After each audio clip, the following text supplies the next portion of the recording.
সমগ্ৰ অসমত বানৰ বিভীষিকা তাৰ মাজতে ৰঙা নদী জলবিদ্যুৎ প্ৰকল্পৰ পৰা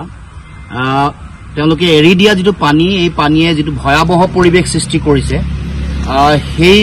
পৰিৱেশৰ পূৰ্বানুমান আমি সকলোৱে কৰিছিলো বা বিভিন্ন বিশেষজ্ঞই বিভিন্ন সময়ত এই কথা স্পষ্ট ৰূপত কৈ আহিছিলে আৰু শেহতীয়াকে আমি কেইবছৰমানৰ আগতে ইয়াৰ ব্যাপক এটা প্ৰভাৱ ভয়াবহতা দেখিছিলো হঠাৎ পানী খুলি দিয়াৰ ফলত নামনি অঞ্চলত থকা ঘৰ জীৱ-জন্তু গোটেই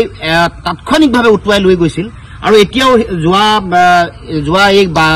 বৰষুণৰ সময়ত ৰঙা নদী জলবিদ্যুৎ প্ৰকল্পৰ পৰা পানী এৰি দিয়াৰ ফলত আমি দেখিবলৈ পাইছো যে নামনি অঞ্চলত ব্যস্তৰ ক্ষতি সাধন হৈছে চাৰিওফালে ঘৰ উটুৱাই লৈ গৈছে জীৱ-জন্তু উটুৱাই লৈ গৈছে বিভিন্ন সা সম্পত্তি উটুৱাই লৈ গৈছে আৰু কেৱল মাত্ৰ 405 মেগাৱাট ক্ষমতা সম্পন্ন জলবিদ্যুৎ প্ৰকল্পৰ পৰা পানী এৰি দিয়াৰ ফলতে এই ভয়ংকৰ ভয়াবহ পৰিৱেশ সৃষ্টি হৈছে গতিকে আমি সকলোৱে এই কথা অনুমান কৰা প্ৰয়োজন যে এই ইয়াতকৈ 5 গুণ বেছি ক্ষমতা সম্পন্ন নামনি সোৱণশিৰি জলবিদ্যুৎ প্ৰকল্প যাৰ উৎপাদন ক্ষমতা 2000 মেগাৱাট এই ইয়াৰ পৰা পানী এৰি দিয়াৰ ফলত কেনেকৈ ভয়ংকৰ এটা পৰিৱেশ সৃষ্টি হ'ব সেই সম্পৰ্কত বিভিন্ন সময়ত বিশেষজ্ঞসকলে মতামত আগবঢ়াই আহিছিলে আৰু চৰকাৰে গঠন কৰি দিয়া এখন 3জনীয়া কমিটিয়ে তেওঁলোকে এই গোটেই পৰিৱেশ তেওঁলোকে অধ্যয়ন কৰি 2019 চনত চৰকাৰে গঠন কৰি দিছিল আৰু 2023 চনত তেওঁলোকৰ প্ৰতিবেদন তেওঁলোকে ইতিমধ্যে চৰকাৰৰ হাতত অৰ্পণ কৰিছে তাত তেওঁলোকে Subansiri independent integrated reservoir management authority এটা বনোৱাৰ কাৰণে তেওঁলোকে ইতিমধ্যে পৰামৰ্শ দিছে ইয়াৰ ভয়াবহতা নামনি অঞ্চলত পৰা প্ৰভাৱ আৰু এই প্ৰভাৱত কেনেকৈ মোকাবিলা কৰিব পাৰি সমগ্ৰ বিষয়বোৰ চোৱা চিতা কৰিবৰ কাৰণে যিটো কথা চৰকাৰে কাৰ্যকৰী কৰা নাই নকৰি এতিয়া শেহতীয়াকে সোৱণশিৰি জলবিদ্যুৎ প্ৰকল্পৰ 700 মেগাৱাট ক্ষমতা এই বছৰ মে মাহতে উৎপাদন কৰিবলৈ তেওঁলোকে চিন্তা চৰ্চা কৰিছে 26 চনত তেওঁলোকে সম্পূৰ্ণ 2000 মেগাৱাট ক্ষমতা তেওঁলোকে সম্পূৰ্ণ উৎপাদন কৰিবৰ কাৰণে ইতিমধ্যে চিন্তা চৰ্চা বা পৰিকল্পনা প্ৰস্তুত কৰিছে আনকি আপোনালোকে জানে যে ৰঙা নদী প্ৰকল্প অসম সীমান্তৰ পৰা 30 কিলোমিটাৰ দূৰত আছে কিন্তু এই সোৱণশিৰি জলবিদ্যুৎ প্ৰকল্প অসম সীমান্ততে অসম আৰু অৰুণাচল সীমান্ততে আছে আৰু এই য'ত সোৱণশিৰি জলবিদ্যুৎ প্ৰকল্প য'ত গঢ়ি তুলিছে য'ত বান্ধ নিৰ্মাণ কৰা হৈছে তাত আপোনালোকে জানে যে অধ্যয়নে কৈছে তাত এটা ফল্ট এটা আছে এটা য'ত এই ফল্টটোৰ পৰা বৰ বেছি দূৰ নহয় ইয়াৰ মাটিৰ গুণাগুণৰ লগত আকাশ পাতল বেলেগ অঞ্চলৰ মাটিৰ আকাশ পাতল পাৰ্থক্য আছে শেহতীয়াকে গাৰ্ডৱাল খহি কেনেকৈ যিটো ডাইভাৰচন টানেল যিটো আছে সেইটো কেনেকৈ বন্ধ কৰিছে আপোনালোকে সকলোৱে দেখিছে মাজে মাজে গাৰ্ডৱাল ভাঙে ডাইভাৰচন টানেল এনেকৈ বন্ধ হয় আৰু আনকি এটা ভয়ংকৰ তথ্য চৰকাৰৰ এটা কনষ্টিটিউৱেণ্ট এটা তেওঁলোকৰ নিজা এটা অনুষ্ঠান the wild life institute of India WII 2024 চনৰ জানুৱাৰীত তেওঁলোকে তেওঁলোকে অধ্যয়ন কৰিছিলে অধ্যয়ন কৰি প্ৰতিবেদন মানে 2024 চনৰ জানুৱাৰীত তেওঁলোকে প্ৰতিবেদন দিছে তেওঁলোকে গোটেই কথাটো প্ৰতিবেদনত তেওঁলোকে standing committee of national board for wild life তাত তেওঁলোকে গোটেই প্ৰতিবেদন তেওঁলোকে জমা কৰাৰ পিছত তেওঁলোকে কৈছে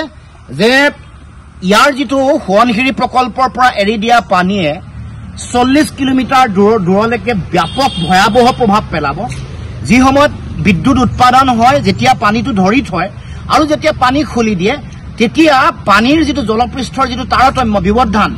তাত আগৰ যিটো পানী তাৰ জলপৃষ্ঠতকৈ 2 মিটাৰ অৰ্থাৎ প্ৰায় 6 ফুট বেছি মানে বৃদ্ধি হ'ব পানী 6 ফুটতকৈ 6.5 ফুটতকৈ বেছি পানী বৃদ্ধি হ'ব আগৰ জলপৃষ্ঠতকৈ আৰু গোটেই পানীৰ যিটো সামূহিক উচ্চতা সেইটো হ'ব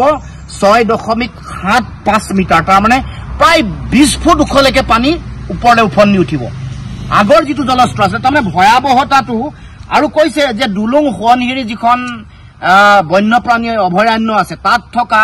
যিসমূহ হাতী আছে বা আন বনৰীয়া জীৱ-জন্তু হাতীৰ পোৱালি তেওঁলোকে এলিফেণ্ট কৰিডৰেদি আহিব নোৱাৰে তেওঁলোকক উটুৱাই লৈ যাব বুলি কৈছে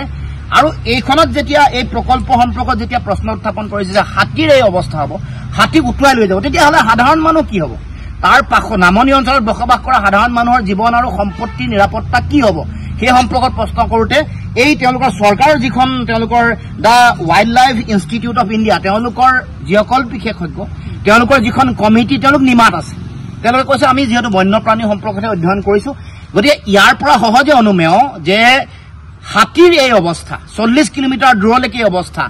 6.5 ফুটতকৈ বেছি আগৰ পুৰণা পৃষ্ঠতকৈ ওপৰলৈ উঠিব মুঠতে সৰ্বমুঠ প্ৰায় 20 ফুট ওপৰলৈকে পানী ওপৰলৈ উঠিব 6.75 মিটাৰ গতিকে সেই এনেকুৱা এটা পৰিৱেশ পৰিস্থিতিত কেনেকুৱা ভয়ংকৰ ভয়াৱহ পৰিৱেশ হ'ব এটো আমি সকলোৱে অনুমান কৰিব পাৰিছো ৰঙা নদী এই নদীবান প্ৰকল্পৰ ভয়াৱহতাক লৈ আমি আগতে উল্লেখ কৰিছিলো মই সদৌ অসম ছাত্ৰ সন্থাৰ সাধাৰণ সম্পাদকৰ দায়িত্বত থাকোতে কৈছিলো যে এইটো যিটো ভয়ংকৰ পৰিৱেশ সৃষ্টি কৰিছে বিভিন্ন বিশেষজ্ঞও পৰামৰ্শ দিছে মতামত আগবঢ়াইছে আনকি প্ৰতিষ্ঠাকালৰ যিগৰাকী মুখ্য অভিযন্তা তৰুণ চন্দ্ৰ বৰগোহাঁই ডাঙৰীয়াই নিজৰ প্ৰতিবেদন দি তেওঁ লিখিছে লিখামেলা কৰি কৈছে যে ডিকমিশন কৰিব লাগে তাৰমানে পুৰণা বান্ধটো ভাঙি পেলাব লাগে আৰু আমিও সেই সময়ত দাবী উত্থাপন কৰিছিলো যে ডিকমিশনৰ বিকল্প নাই পৃথিৱীত বিভিন্ন জলবিদ্যুৎ প্ৰকল্পই ভয়াৱহতা সৃষ্টি কৰা মানুহৰ নামনি অঞ্চলত বসবাস কৰা মানুহৰ জীৱনলৈ ভয়াৱহতা নমাই অনা বহু এনেকুৱা ধৰণৰ বৃহৎ নদী বান্ধ এনেকৈ ডিকমিশন কৰা হৈছে ভাঙি পেলোৱা হৈছে গতিকে যিহেতু ইয়াৰ লগত জড়িত মুখ্য অভিযন্তা বিশেষজ্ঞ ইতিমধ্যে কৈছে যে ৰঙা নদী এই নদী বান্ধ প্ৰকল্প ডিকমিশন কৰিব লাগে এনএছপিসি কৰ্তৃপক্ষক সেই সম্পৰ্কত বিভিন্ন সময়ত আহ্বানো জনাইছে আৰু বহু দীঘলীয়া সময় যেতিয়া সিলটেশন হয় ইয়াৰ যেটো উৎপাদন ক্ষমতা লাহে লাহে কমে আৰু ই যেহেতু ভয়াৱহতা আনিছে আগতে কেতিয়াও এই অঞ্চলসমূহত ৰঙা নদীৰ নামনি অঞ্চলত কেতিয়াও এনেকুৱা ভয়ংকৰ প্ৰলয়ংকাৰী বানপানী কেতিয়াও হোৱা নাছিলে এটো যে নদীবান সৃষ্ট এটো স্পষ্ট সেই কাৰণে এই যেটো অবিজ্ঞানসন্মতভাৱে গঢ়ি তোলা এই নদীবান প্ৰকল্প